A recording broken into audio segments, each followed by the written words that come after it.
Greetings and a warm welcome to the channel. Delighted to have you here. In recent news, IDEX-DIO has signed its 300th contract for gallium nitride semiconductors. This significant move is crucial for next-gen defense applications, underlining an initiative to foster independent design and manufacturing. Moving on, the Bihar government has launched Mission Daksh. This dynamic approach to knowledge and skill aims to minimize school dropout rates, an initiative worth applauding. In international news, India has been elected again to the International Maritime Organization Council.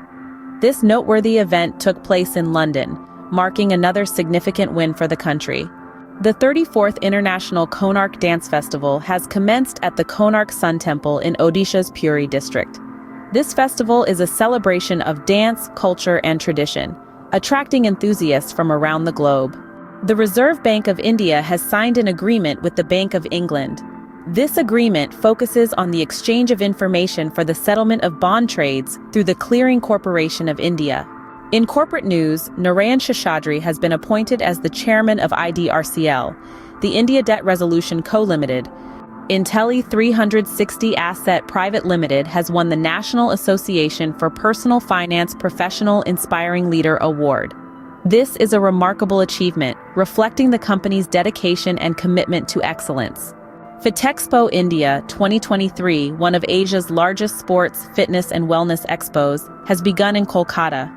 This event showcases the latest trends and innovations in the field of fitness and wellness. Radhakishan Damani has topped Harun's list of 200 self-made entrepreneurs. This is a testament to his entrepreneurial spirit and dedication.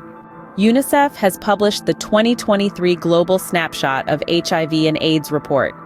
This comprehensive report provides crucial insights into the global health crisis. Jivan Small Finance Bank has partnered with Water.org to offer sanitation loans.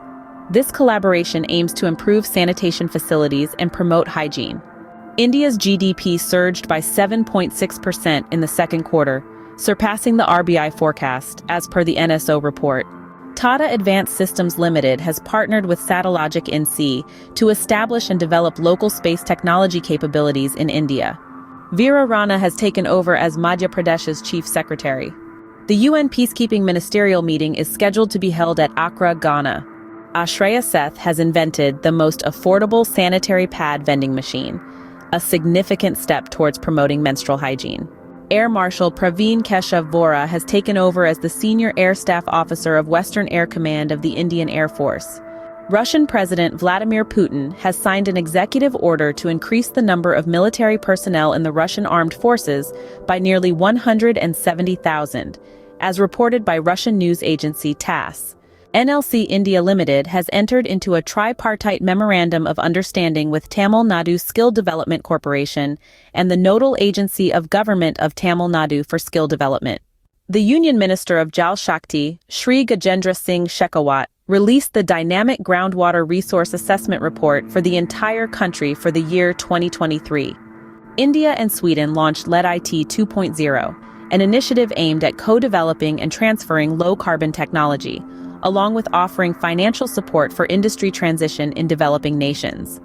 Abhishek Bhatt has authored Indian Punter League, the true story of the fake IPL. The 6th edition of the International Short Film Festival on Cultural Tourism kickstarted in Varanasi. India's S8UL has been named Content Creator of the Year for the second time in a row. The Indian Space Research Organization ISRO has announced that India is set to launch its first X-ray polarimeter satellite, XPOSat. Finally, a new study co-authored by an Indian-origin Cambridge University neuroscientist claims that singing rhymes and alphabets to babies helps them with language learning.